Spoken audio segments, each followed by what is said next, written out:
Hello friends, welcome back to my channel. In this video, I will teach you how to add a logo in the header using Elementor. So first open your website header template. Now select the column or container where you want to add the logo. You will see a plus icon there. Click on it. Now a widget panel will open on the left side. In the search bar type logo and you will see different logo widgets. Drag the site logo widget and drop it into your selected column. After dropping it, your website logo will appear automatically if you have already uploaded it. If you have not added a logo yet or you want to change it, simply on the custom image option and upload your logo from there.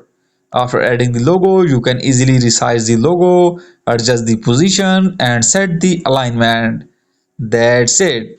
If this video helped you, please like and subscribe. Thanks for watching.